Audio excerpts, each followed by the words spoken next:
2007 Patriots. They had the number 1 offense, 4th ranked defense, scored 589 points, meanwhile only giving up 274 while only turning the ball over 15 times.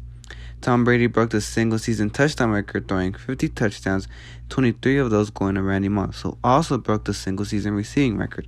Combined with the rest of the offense, scored a total of 589 points, which is a record in itself.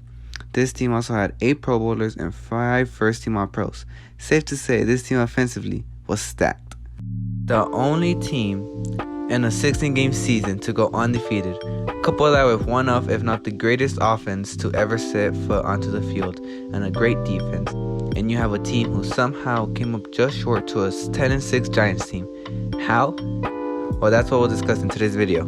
Hey, this is NFL Times, and today we will see how this team was built, how dominating they were, and how they got stopped by this man. Ironic. If you like this video, you should like and subscribe for more. Now, let's go back to 2004. 2004. The Patriots have just won their 3rd Super Bowl in 4 years, solidifying themselves as a dynasty. Although losing 5 starters from the year before, things were looking good heading into the 2005 season, and after a 4-4 start, they went on to win 6 of their last 8 games. Heading into the postseason as the 4th seed, they defeated the Jacksonville Jaguars 28-3. Anyways, going into the divisional round, they were the underdogs against the Denver Broncos. And although a missed kick by Adam Vinatieri, a muff punt by Troy Brown, the Patriots were only down 17-6 with 1 minute left in the 3rd quarter. And then, coming after Brady, gets it away, he's picked. He's picked in the end zone. It's Bailey. Bailey taken off, and he gets away from the one man who had a shot at him. Talk about a game changer. Bailey, is he in or not? Intercepted at the goal line. Broncos win 27-13 and no three-peat for New England. Many players like Brady, Deion Branch, and Willie McGinnis felt that they lost the game due to themselves and their mistakes. The playoffs, you have to play almost perfect football, and we didn't do that. Leading up to the 2006 season, the Patriots not only lost Deion Branch and David Gibbons, their wide receiver 1 and wide receiver 2 respectively, but also lost one of the tight ends. Heading into training camp, if we don't include Rache Caldwell or Troy Brown, the rest of the Patriots wide receiver core had a total of 6 NFL receptions. Despite of all of that, the Patriots still had an excellent season, going 12-4 and winning the AFC East. Although not the greatest passing offense, they were honestly looking like a better team than the year before, and had a better record and went further in the playoffs. They went on to win against a rival Jet team in the wild card, and went on to defeat a 1-seed LaDainian Tomlinson Charger team that went 14-2. Just as a side note, 28 total touchdowns in a season is honestly crazy. Mando's on fire this season. Anyways, back to the point. Heading into the AFC Championship game was the familiar face, a Colt team led by Peyton Manning. Just for a quick history check, Peyton Manning was 2-6 against Brady and 0-2 in the postseason up to that point. And it seemed like Brady would improve to 3-0 versus Manning in the postseason after they led 21-6 at half. And, well, things just didn't go to plan. 3rd and goal from a yard out. Manning diving for it. Kick the extra point. Burst the touchdown. A must. As Manning rolls out. He has Klecko open and Clyde. Rhodes, the ball clearly coming out. That's not something that New England would win in a reversal if they tried to challenge. And right on the goal line. Another running play. A dive walks in for the touchdown. Intercepted. Colts are going to the Super Bowl. A magical comeback by Payne and the Colts meant that for the first time in their history, the Patriots had lost a conference championship game up to that point. A devastating loss. Fun fact, this Patriots team did not have a single wide receiver have over 800 yards or over 5 touchdowns. Brady only threw 24 touchdowns in this season, the second lowest he's ever had in a full game season up to that point.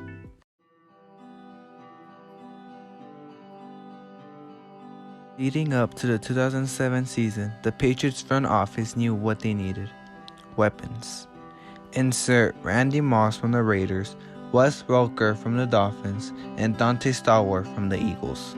We'll take a look at each wide receiver and how they were doing before arriving to New England. First, let's start off with Dante Stallworth. Getting drafted in 2002 by the Saints, he started with a 600-yard season with 8 touchdowns. He had 3 solid/good seasons after his rookie year. He was traded to the Eagles and was coming off one of his best years before joining the Patriots, posting up 725 yards and 5 touchdowns in that year. Considering he was the worst signing of the 3, I would say he was worth it. Next up, Wes Welker. Welker went undrafted in 2004 and ended up with the Chargers, and just after 1 game he was cut and later joined the Dolphins. After 2 okay years where he only had 1,000 receiving yards and 1 touchdown combined, the Dolphins would trade him to the Patriots. Considering New England only gave up a 2nd and a 7th round pick for him, I would say the Patriots absolutely robbed the Miami Dolphins. Finally, Randy Moss. After being drafted in 1998 by the Vikings, he went on to break the single-season receiving touchdown record for a rookie. After 6 straight 1,000-yard seasons and 7 years in Minnesota, he ended up in Oakland.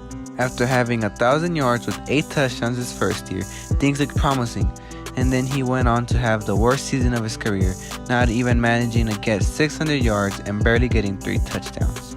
The Raiders had seen enough, and on the second day of the 2009 NFL Draft, they traded Randy Moss to the Patriots for a 4th round pick.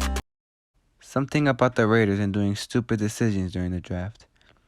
Anyways, in case you were wondering, the Raiders would use that 4th round pick on John Bowie, and what I could find, he made 2 tackles in his career. That's it. That's the only stat I could find of him. Anyways, something odd about the Randy Moss trade, looking back at it now. Adding Randy Moss to the team was a great move, but it was a bit odd back then. Wes Welker was coming off his best season of his career, and Stallworth was coming off one of his best seasons of his career. And Randy, well, 553 yards and 3 touchdowns ain't bad, but considering he had 6 1,000-yard seasons before joining the Raiders, it was bad for Randy Moss standards. But hey, it all worked out in the end. Sort of. Before we go into the 2007 season, we will see the lineup this team had, offense, defense, and special teams. I think it's good to know the team a bit before going into the season. First, the offense.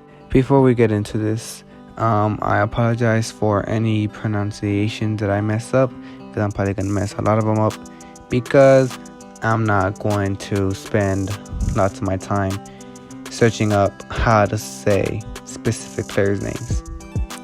Anyways, first let's start off with the O-line. The only position that wasn't filled by one player for most of the year was right guard. It was played between Steve Neal and Russ Hochstein.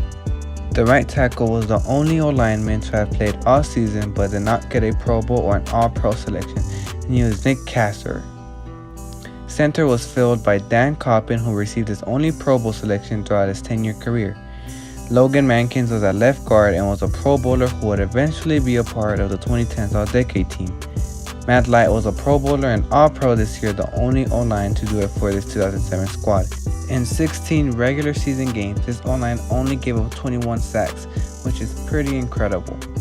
For wide receivers, this team had Randy Moss in his prime, Wes Welker arguably in his prime, and Stallworth putting up solid numbers, especially being a wide receiver 3. You combine that with the greatest quarterback of all time in his prime, now you can get an idea of how dangerous his offense really was. Randy Moss getting 98 receptions, putting up 1,500 receiving yards and a record 23 touchdowns. Unreal. Wes Welker had over 110 receptions, 1,100 yards and 8 touchdowns, and Dante Stallworth racking up 69 catches, nearly 700 yards and 3 touchdowns. Their tight ends weren't awful neither. Ben Watson putting up 389 yards and 6 touchdowns while having to compete with this wide receiver core makes his season pretty decent. And well, who can forget Brady's record-breaking season throwing for 4,800 yards and 50 touchdowns. Lawrence Maroney was the main back on his team even though he didn't start the most games out of all the backs. 800 rushing yards with 6 touchdowns is a good season considering he was in one of the best passing offenses of all time. Now, the defense the Patriots ran was a 3-4 defense, and it consisted of Richard Seymour, who was out for the first part of the season, Due to having a surgery during offseason, Jarvis Green stepped in while Seymour was out. The DT was none other than Vince Wilfork, and the left end position was filled out by Ty Warren. Roosevelt Colvin and Mike Vrabel held down the outside linebacker positions, combining for 16.5 sacks, 104 tackles, and 11 tackle for losses.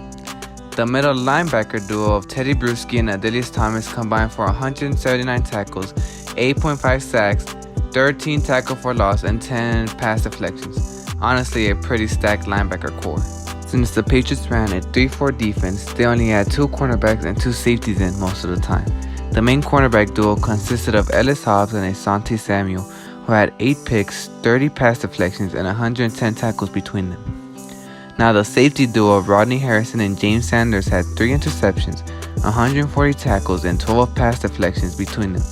So not only did this team have one of the best offenses in NFL history, they had one hell of a defense. Now that we've gone over the team, let's jump into the season. The 2007 season started off with the New York team and ended off with the New York team. This team was absolutely unstoppable, only failing to score more than 20 points once and more than 30 points 3 times. And not only was the offense unstoppable, the defense did not allow a team to score 30 points into the last game of the season.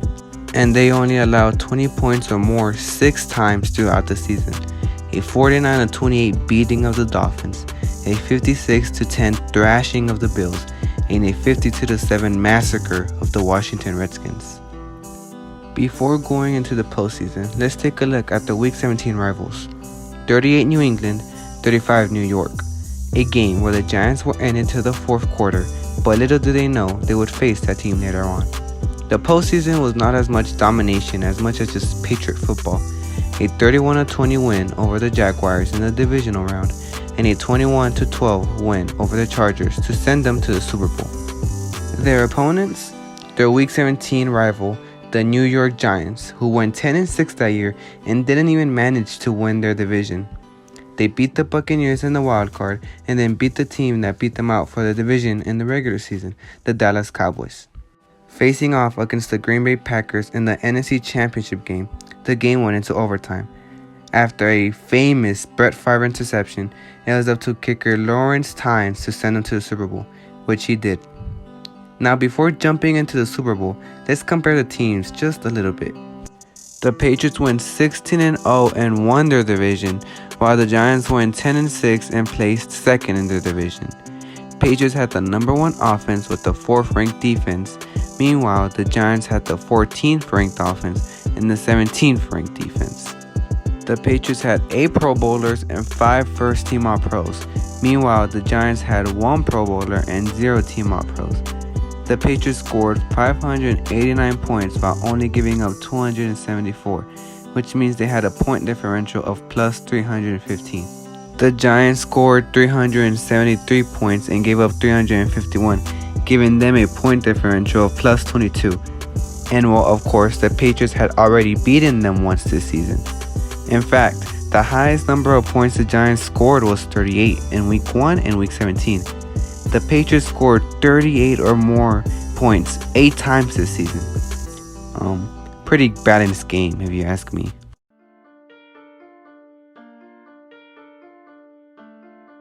The Patriots opened up as 12-point favorites, and why wouldn't they have been? The Patriots had won 3 Super Bowls in 4 years in the early 2000s. Meanwhile, the Giants haven't won a playoff game since the 2000 NFC Championship game where they won 41-0. Just a quick history check. Up to that point, there have been 4 teams to win it all and have 10 wins or less. 2 of those teams played in a 14-game season, those teams being the 68 Packers and the 74 Steelers. The 3rd team was the Washington Redskins, who won 8-1 in a short season. So the only team who won the Super Bowl in a 16-game season with 10 wins or less was the 88 Niners. Basically, what I'm trying to say is that they did not have history on their side. Many people expected the Patriots to come out and do their thing, and to be fair, they were winning at halftime, just not as much as expected. A Lawrence Tynes field goal and a Lawrence Maroney touchdown was all the points scored in the first half. And after a scoreless 3rd quarter, a David Tyree touchdown put the Giants up 10-7. Yes, David Tyree. Remember him for later. Everyone was shocked. This Giants team beating the undefeated Pats. It was astonishing. Maybe miracles do happen. Maybe the unthinkable can happen. Maybe if you try really hard enough, you can do whatever you want. Oh. Brady to Moss for a touchdown to put them up 14-10. Oh well. How these Giants tried, right? 3rd and 5. At the 44-yard line. 1 minute and 15 seconds on the clock. Eli Manning snaps the ball. And well, you know what happens. Pressure from Thomas off the edge. Eli Manning stays on his feet. Airs it out down the field. It is caught by Tyree. Probably one of, if not the greatest and biggest catches in Super Bowl history. And then you realize the Giants still had 24 yards to go to take the lead, which they did with the Plaxico Burress touchdown. But no one cares because he didn't catch the ball with his helmet. And just like that, the Giants pulling off one of, if not the biggest upsets in NFL and sports history. All because of one catch from a guy who didn't even have 1,000 receiving yards throughout his career and ended up with 4 touchdowns. Hall of Fame numbers if you ask me, just personally. But back to the Giants. Just like that, 18-1. A perfect season gone to waste. All in the hands of these guys.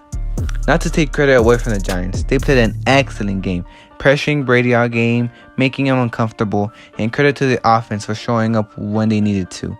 And when I mean offense, I mean this weird-ass catch. The Patriots having the better offense, defense, and record, and basically everything heading into the Super Bowl got outplayed by this Giants team. Truly a giant upset. Okay, even I'm not proud of that joke. We're moving on.